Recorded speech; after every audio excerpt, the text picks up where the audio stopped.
H.A.C.K. That was a really a good tone for us to get into this panel discussion here. I would like to invite our trailblazing panelists who are pushing boundaries and setting trends at the forefront of digital safety. I'll start with introducing Mrs. Sailaja Vadlamudi, and I'll invite her to come onto the stage, please. She's trailblazing VP of Security and Data Privacy at S.A.K. She's the founder of vlsi, Women in Cybersecurity and Privacy, and she's a top 10 women tech leader in India. And she actually uses technologies like AI and blockchain to raise awareness and protect vulnerable groups online. I would like to then invite Mr. Krishna Shastri Pendyala Garu. Please come on to the stage, please. He's a brand of his own in terms of spreading the awareness. Gave us a really good presentation on enterprise security and the changing landscape of the enterprise security. Right? Now that leads to one really good question for us. When you look at the market size and look at distribute the organizations into their size by revenues or employee size, obviously big companies can somehow afford, they have resources. I know there is a lot to do for big companies as well, but how about SMBs? What do they need to do? They don't have the same resources, they don't have the know-how, they don't have the money, and of course there's a myth that protecting cybersecurity is going to cost you a lot of money. So how do we deal with that? With that, I would like to ask Mr. Shastri you a question, or at least a set of questions. So what are the 5 key cybersecurity risks for SMBs? And why SMBs are vulnerable, particularly now, post-pandemic? And what are the best practices for SMBs? Very good afternoon, everyone, and thank Mr. Kaveti for inviting me to take this particular session and as a part of the moderation. As you rightly mentioned about it, even the cybersecurity domain, we would like to break it into 2 categories, pre-COVID as well as the post-COVID. So let me tell you what is the real threat landscape currently available. Working in this domain for approximately 3 decades. The first and the foremost, if you look at, is for every 1 second, one cyber attack is currently happening. And for every 11 seconds, one ransomware attack is the current scenario. And approximately 9 lakhs of new viruses are coming and hitting the market. So this is the current threatscape as far as the cyber security and the cyber attack is concerned. And out of the 9 lakhs malwares that are really coming and hitting the market, at least 2% of the malwares whose signature is not known to any of the existing antivirus vendors. That's where the existing threat intelligence groups are really facing the problem. And let us come to the small and the medium business units, which we call as SMEs. If you look at the case of SMEs, before COVID period, approximately the number of organizations which reported that there have been breached is 53%, as per the Cisco reports and some other industry reports. But post-COVID, due to work from home, or maybe due to some unemployment, and due to moonlighting and all these issues, the number of cyber security breaches has gone up to 68%. So 68% of the small and the medium enterprises are really getting impacted with the cyber security breaches is the current trend that is happening. Out of the various breaches that has been reported, what are the 5 top-notch cyber security risks the small and medium enterprises are facing? The first and the foremost is something called identity theft and the data breaches.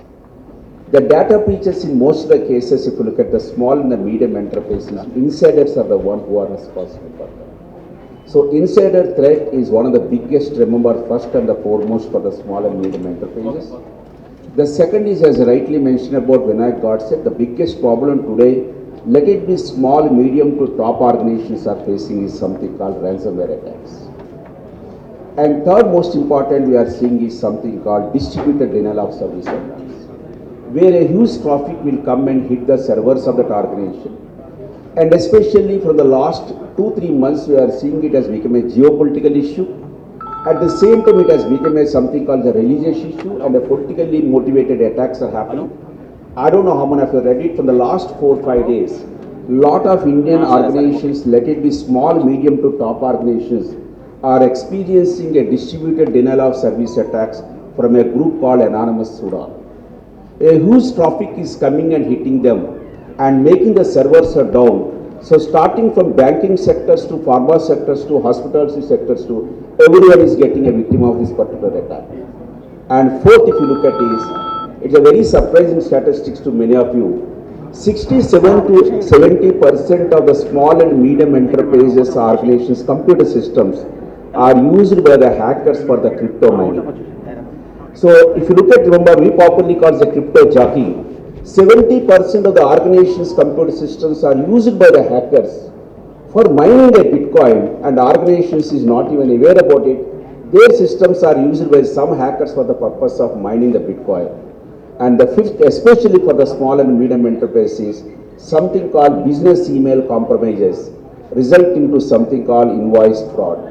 That's where a fake invoices are getting, and the companies are not aware this is a fake invoice, and the money is getting paid to a wrong bank accounts.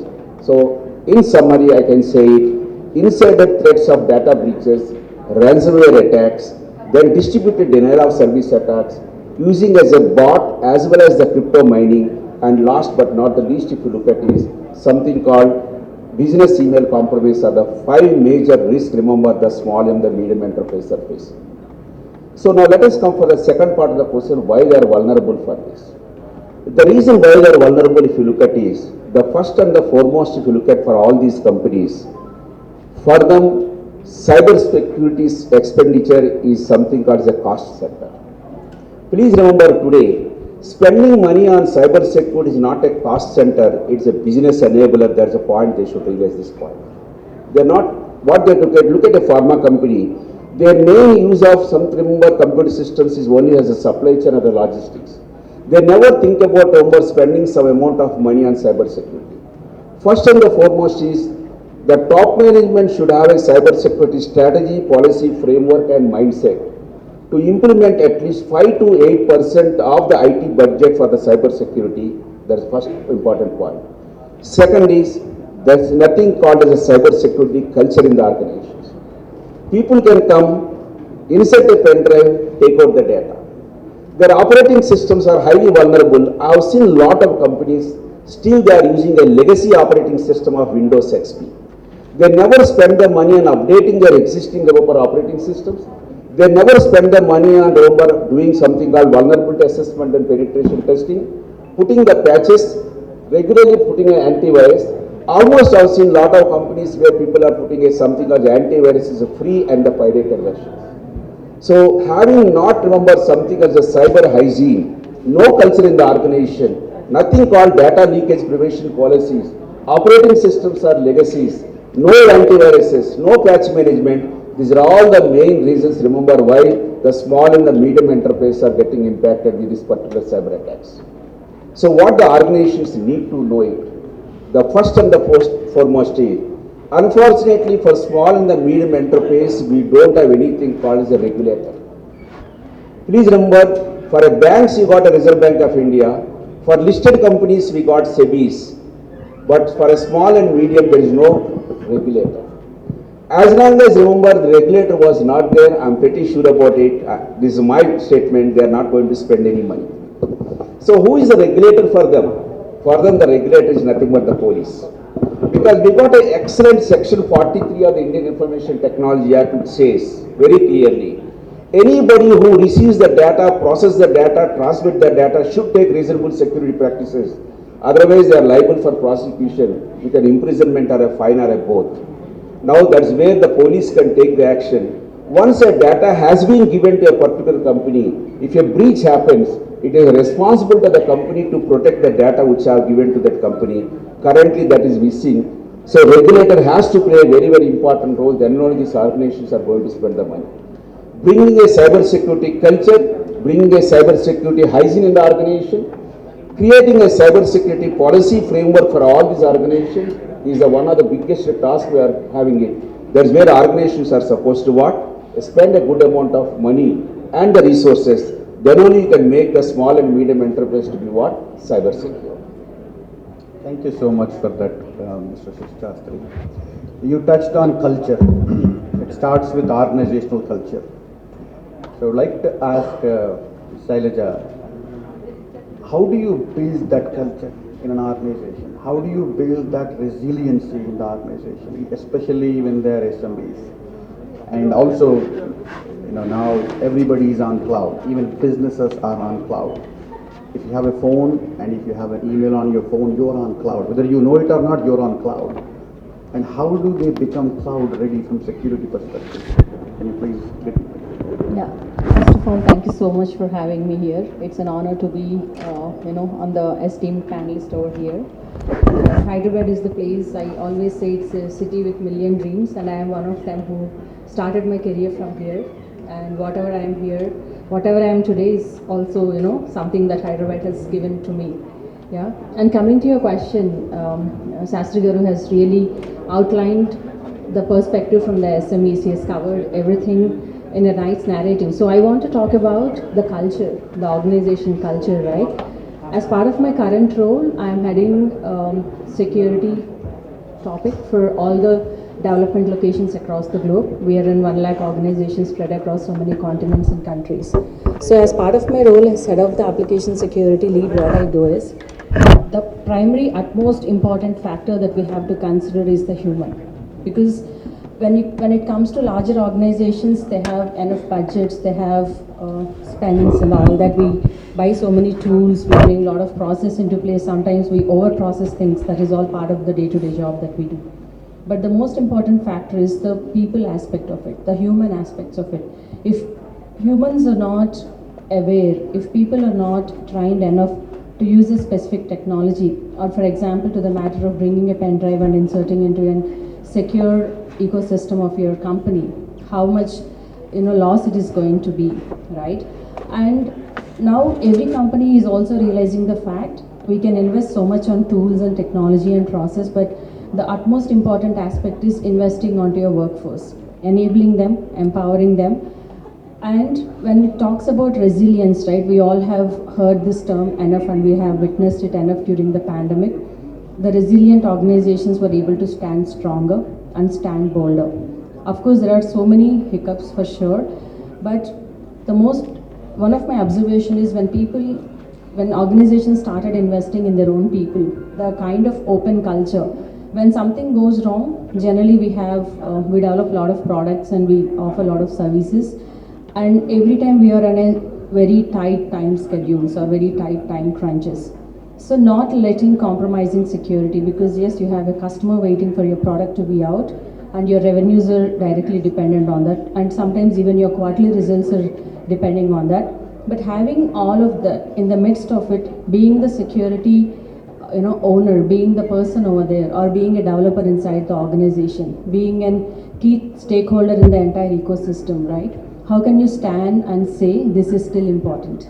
Yeah, because now people are also understanding the fact, like we have seen enough, the history has taught us enough. One simple ransomware or one simple cyber security or data breach is putting your entire stake, even the share market is falling off. The company cease to exist. So in this scenario, when people understand the value of putting in the right ingredients to have a strong cybersecurity aspect into your product development is very important. And that is what we are doing as part of the organizational aspect, bringing into this culture where people can openly talk about it, people can boldly come forward and say, hey, look, I have a gap here, I have a thing here. Normally what we do is we tell them, I just tell in simple thing, like for example, you have your child, you're taking your child for a party or a wedding, right? You have dressed them little oddly, like there's the hair was not styled properly, the dress was not proper. Someone is walking in and then telling when you're getting inside the car, hey, why can't you dress him or her well?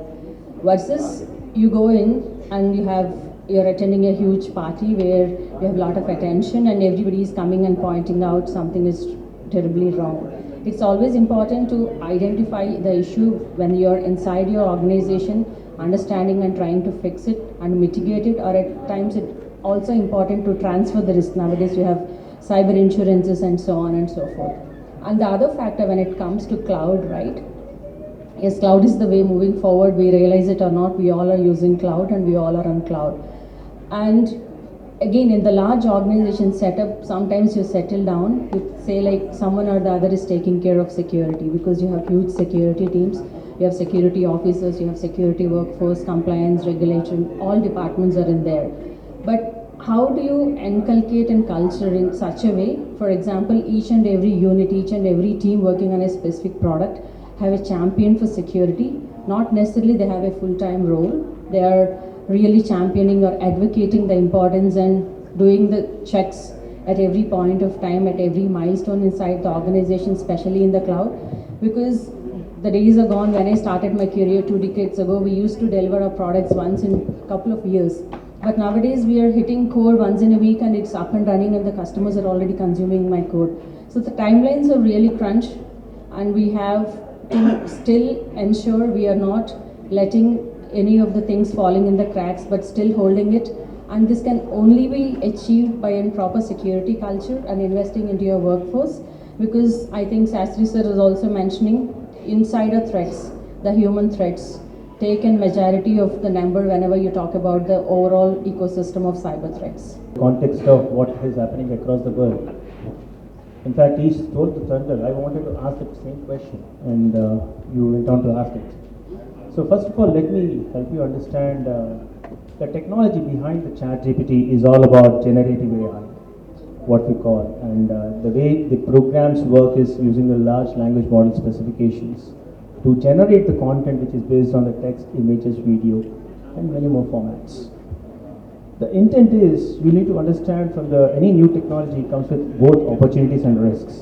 The way you perceive it and use it, it all depends upon the human involved. I would like to bring your attention about the 3 opportunities which generative AI offers. The first and foremost is it helps in improving the threat detection. And the kind of simulations you can create using the generative AI models, it will help you to detect the threats, and in fact some of the unknown signatures also you can try to simulate using the different patterns and try to detect. And Microsoft is already started leveraging that kind of a concept and instrumentally leveraging its space a lot. The second important area is about automated responses. So you get a lot of incidents which gets created, and it is important for you to respond, understanding the pattern associated to it. So IBM has started looking into the generative AI models to investigate the different cyber attacks which are happening, and looking into the pattern, how you can respond to that particular incident. The automated responses are becoming one of the important area of investment by the industry. The third is using the GPT models or the generative AI models, you can also try the risk assessments. So you know that based on the statistics offered by Shastri Garu, there are a lot of signatures, new signatures are evolving, and it is important that you constantly investigate and also inspect your posture of your enterprise. So it is important that risk assessments need to be done on a periodic basis. So University of California and many other enterprises also came out with the cybersecurity simulation models which will allow you to assess the cybersecurity posture and also assess the risk associated with it. And so this opportunities really help you to look at the possibilities what you can do using the generative AI. While that offers the opportunities, there is also the second side of the coin, that is the risks. Now, in the morning, one of the panelists was talking about Israel University trying to produce certain work on the cybersecurity space. Primarily, the Ben Gurion University in Israel worked on one of the research program called deepfake videos. Recognize. There should be some more layers and some more intelligence need to be bring in. And apart from that, the generative AI also penetrates a lot of fake stories. Many disinformation systems can be created using the generative AI because it generates a new content. You do not know whether it is truthful or not. It is important for you to assess that, and that's where what I would say is anyone who is using the ChatGPT or any other related tool, you be critical about the response what ChatGPT offers. That is the human intelligence. GPT models they only try to generate content, but the human has got one more asset or skill, that is a critical thinking. You need to apply that. Similarly, if you are trying to extend that particular thought, you can also see that there is a lot of privacy violations which can be possibly happen. Basically, there was an attempt which has been made to generate the synthetic data to create the medical records using the generative AI models. And it is more real time to the near patients, whatever you cannot even distinguish whether it is a fake or real. So such kind of a data also possibly can be generated. If you really wanted to balance the situation, it's important that you follow some specific steps. I would like to bring to your attention about the 6 steps. One is periodic risk assessments. It's very important that you keep on doing your risk assessments and trying to look at the cybersecurity posture of your enterprise periodically so that you can detect these particular attacks and try to make required amendments or put the depth of defense strategy. The second and foremost you need to also look at is invest in the cybersecurity measures. This is very important, whether it is part of the Hyderabad City Security Council or it could be any other groups. They develop a lot of measures, and it is important to develop that awareness, to deploy these measures at a different levels so that people understand the essence of it. The third important element I would always say is monitor these particular systems using the generative AI models. Use it for a purpose. The purpose is to utilize these particular generative AI models to understand the patterns and constantly monitor to detect the threats so that you can create either the defense gates or the mitigation measures which will really allow you to move forward. The fourth important area is whether it is a citizens or business enterprises. Train your citizens, train your employees. Today morning we saw about a couple of videos which were launched. Fantastic way of educating about some of the issues which are happening and how you need to protect. Building such kind of awareness can create a big change in the entire ecosystem. And fifth important area is to collaborate and partner. And it is important that not necessarily that you have all the knowledge. You may see that some of the cross knowledge may exist with some of the partnerships with the universal bodies. Partner with them, bring such kind of a best practices and deploy that. That will make a big difference. And we might be living in a small ocean, but it is important to extend our ecosystem beyond the top. Then it will really provide a bigger impact and help you to balance the innovation and also the risk which is associated with the new technologies which are coming in. And finally, one important area is ensure the data privacy. There are a lot of investments which are happening to bring in that kind of an ecosystem to protect the privacy, classify the information, establish that security, privacy and the consensus. And a lot of anonymity which is getting done, basically Google, which tries to capture all your contextual information. They anonymize your information, they protect, they get the consensus before they publish anything. So that way you will be able to drive that balance and make a big change. Expect some regulation to kick in around ChatGPT. I think that is bound to happen, right? It will come. Right. So I wanna talk about regulation a little bit. I know earlier, Mr. Shastri said, hey, maybe the way to push SMBs is through regulation. I know that's a controversial topic.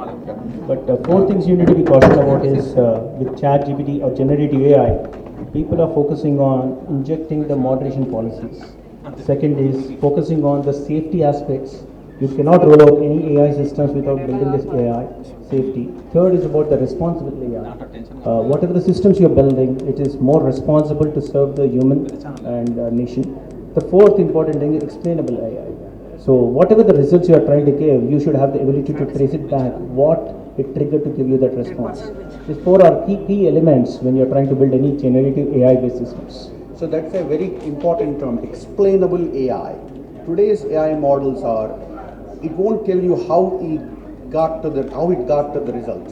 It will give you an output and you'll be like, wow, this is really cool, this is really good. But it is not going to tell you how it got to that result. So you cannot trace it back to understand or change or tweak.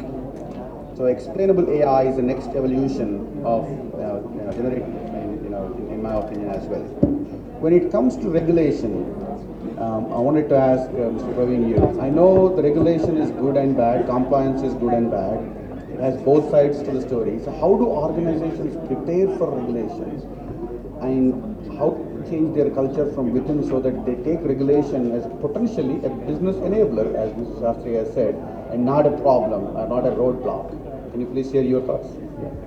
Thank you, CSC, for making me part of this. And Yeah, so I'll get there. So first I want to talk about how many regulations can we have. So for example, let us say maybe a decade back, regulation was more to do with the enterprise.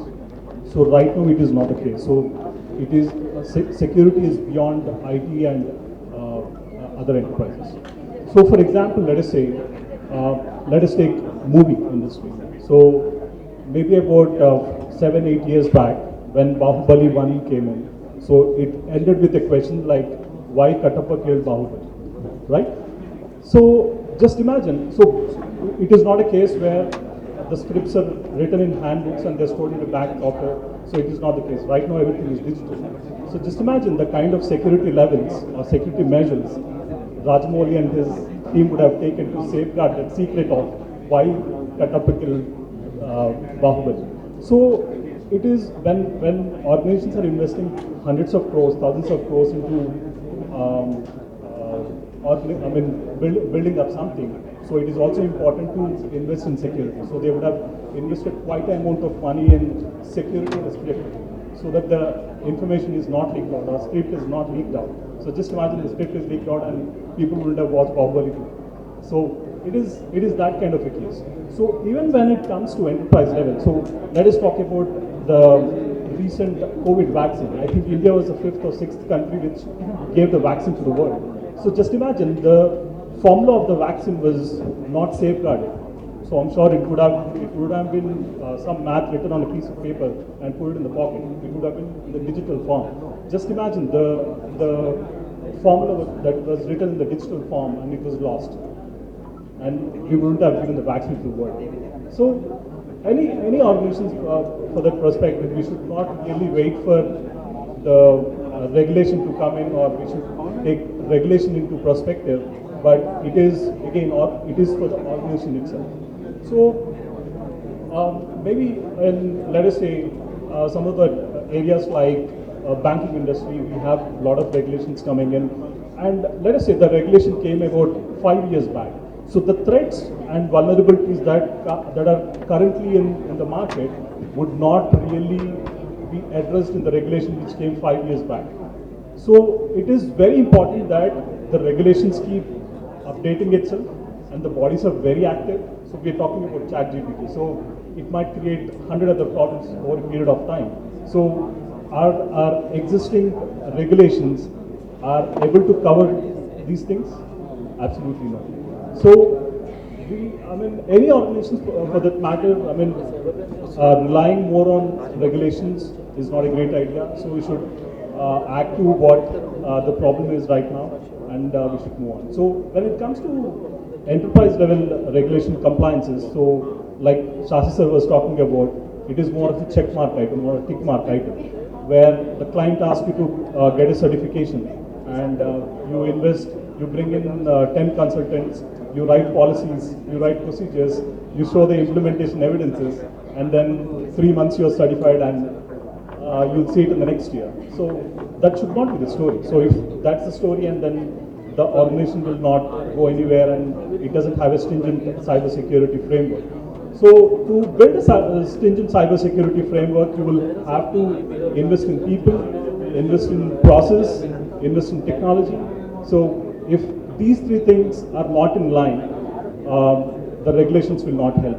So today I see a lot of, I work more often in an audit firm or a consulting firm. We do certifications for organizations. So the customers come up with a requirement saying that I want to be so-and-so certified in 3 months. So 3 months, and you want to build everything from the scratch, and you want to get certified, which is very unrealistic, and people want to get there because to get a new business or make in the existing business. So that's how it is though. It's all about what organizations think. So if they just want regulation or complying to regulation or certification as a check mark item, they can do it.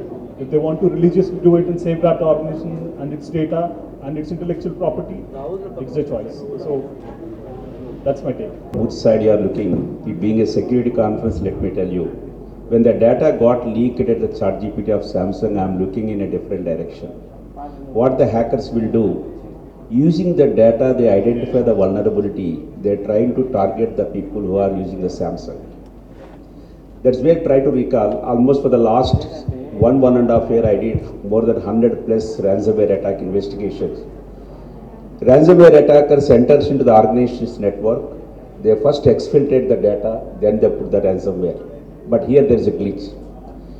If the victim or the organization which got impacted ransomware, it is a European, the hackers are taking only customers' data because that countries are very strong in data privacy acts.